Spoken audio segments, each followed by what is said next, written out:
a while now, Mitchell. And that's probably one of the best starts we've had. So I'm pretty happy at this stage. Were you slightly surprised by how the pitch ended up playing yesterday? It seemed to sort of go through the top a little bit from quite early on and was a bit sort of held for both seamers and spinners. Did that surprise you a little bit?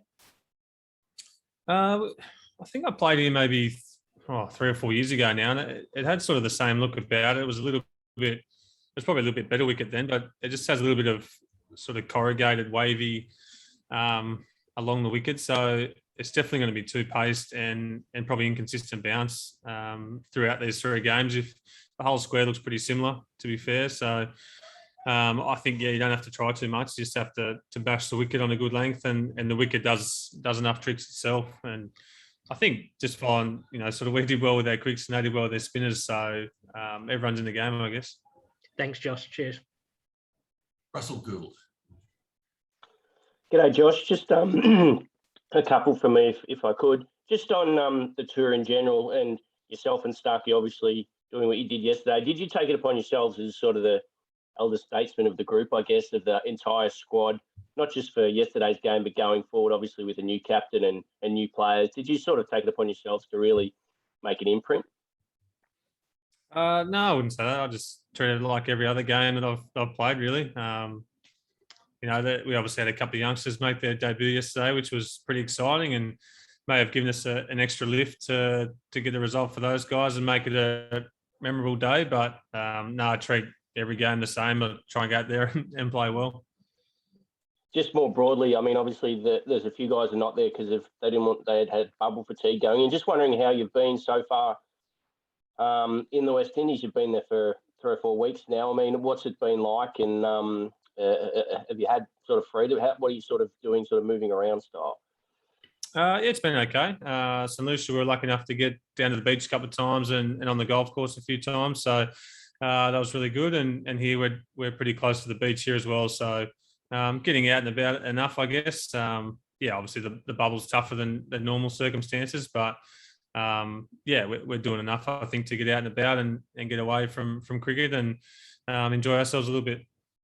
And just the Bangladesh tour, I think, is going to be confirmed and tacked on to the end, obviously, to stretch out the tour a little bit more, but the conditions might be a little bit more restricted there. Have you heard much about that and how you might handle that? Yeah, we've had a few meetings about sort of what it's going to look like in Bangladesh, and it's obviously going to be quite tight restrictions and within the bubble. And I think it's purely going to be, at the hotel or at the cricket ground, which we've done before and we're used to. So it's quite a short trip as well, which is good. So I think it'll be no dramas. We'll get that done on the back end of this tour. Good on you. Thanks, Josh. Andrew Menzel. G'day, Josh. After missing the 2019 World Cup squad, how important is it for you to force your way into the T20 World Cup team? I just take every game as it comes, really. I haven't played a lot of T20 cricket for Australia, and it's just good to get a run of games together and work on a few things against arguably probably one of the best teams in the world, West Indies. So it was also good to watch the way they went about it, and they're obviously specialists in that format, and just to watch their quicks and their players go about their business, you can learn a lot there as well. So I'm just happy to be playing T20 for Australia, and whatever that looks like down the track, that'll take care of itself. And just last one, is it the way the West Indian bowlers mixed up their pace that makes them quite effective? Yeah, I think a few of the guys are a little bit different. Some did that, some hit wide Yorkers against the wind. So I think whatever your strength is, I think you just got to stick to it and make the batter sort of hit you off that. So they've all got a sort of an identity of how they bowl in T20, and they stick to that for as long as they can. Thank you. Dan Briddy. G'day, Josh. I wanted to just ask about, I suppose, weighing up, sort of follow up on Mena's question about wanting to play World Cups versus having some, I suppose, continuity to, say, Shield cricket into the Ashes, and obviously, the very key role you play in the Australian Test side. I mean, how do you see those two possibilities for you? I think we showed last year that not playing a red ball game doesn't really have an impact. I think, Paddy and I did quite well, probably especially in that first test, but throughout the summer, and that was on the back of no red ball cricket. So I think whenever you're playing international cricket, and I think I've said this before myself, my role in ODI cricket's not too dissimilar to that in Test cricket. It's about hitting that line and length and challenging the top of off stump. So whenever I'm playing cricket and bowling in international cricket, I feel I'm in a good position to play whichever format's coming up. And just in terms of, I suppose, your experience in 2019 and missing that World Cup, I mean, is it a motivator for the remainder of your career to want to play in World Cups? Because, that just the way that seemed to work out with your return from injury and then, the Ashes plans, it seemed like a frustrating time. It was, no doubt it was frustrating, but it's quite a long time ago now and pretty much forgotten. It's in the past, and whatever tournament or whatever series is coming up, they're no more important than the rest, I think. So yeah, I just treat every game of cricket the same, and whether it's in a World Cup or an Ashes or here against the West Indies, they're all important, and just enjoying them. Thank you. Mel Farrell. Hey, Josh. Just sort of following on from a few things there. When you talk about the similarity of bowling between ODIs and tests, that line and length, top of off stump kind of thing, just sort of watching the T20s, that when you did that in the first T20, it seemed to be quite successful, obviously. And then the West Indies batters seemed to really move around their crease a lot more after that. And it seemed to sort of take that out of the equation. And I'm just wondering if you sort of took anything out of that or saw that, and does it make you think that you need to maybe add different things to T20 bowling and what they might be? Yeah, certainly it was a good learning curve, to play 4 games in the space of, a week. And as I said before, against high quality opposition, it obviously worked for the first game. And then I think it's being, about being proactive and getting ahead of the batsman and trying to, I guess, have a sense of when they're going to come after me and hit me off that length and sort of get a step ahead when I can. So I think it's just about being unpredictable against these type of hitters, and, they're big boundary hitters, as we've mentioned, and they strike the ball so far and so clean. So it's a lot different to playing against a Sri Lanka or a Pakistan or someone like that. So it's just, I think, about being proactive and getting ahead of the game when you can. And you probably learn that as the more you play in that format.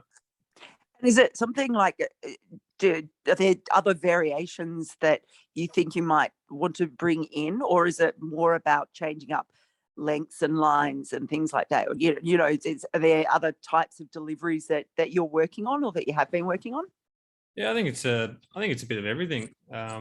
You sort of got to treat every ball as an event, and you can change your field every ball to bowl a specific delivery. And I think West Indies probably did that better than us throughout the series.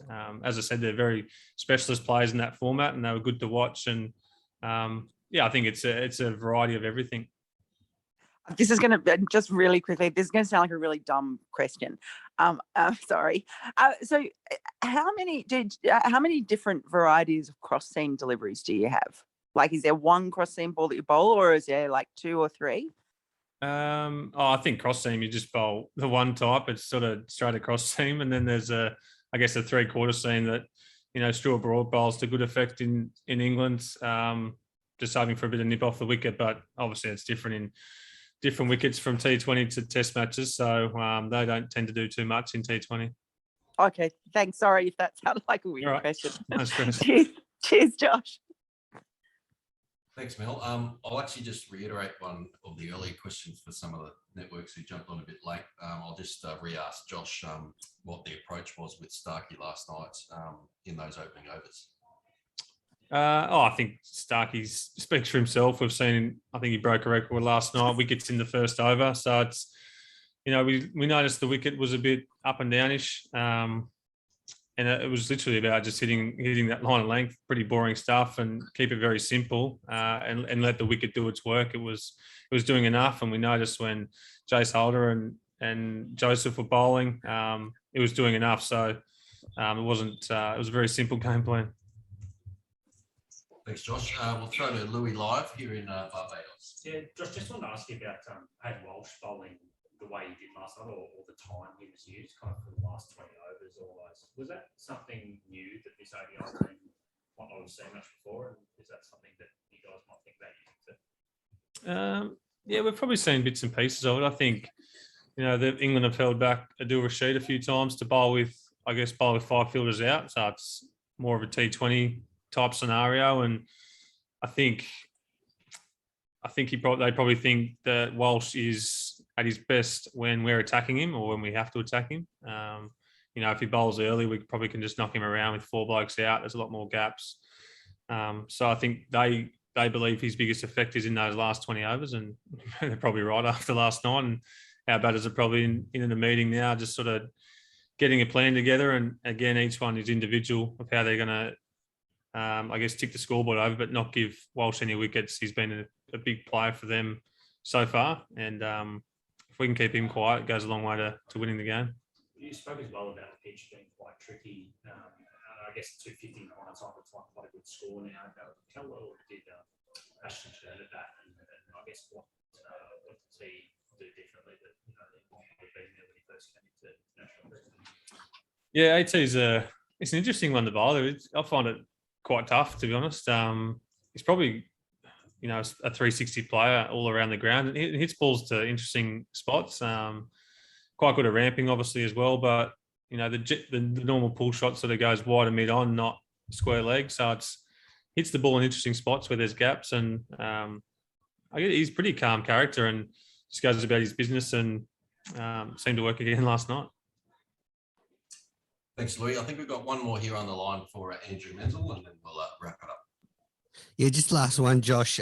Just quickly, I heard Alex Carey talking about line meetings on an interview yesterday. Have you sort of bringing in AFL terms now to the cricket team, like lines? You've lost me there. I've got no idea about line meetings. Oh, thank goodness. I must have just been Carey getting back to his Giants. Thank you. He is an AFL player. Let's not forget Andrew. Crisis averted. That's right. All right. Thanks very much, folks, for joining us today. And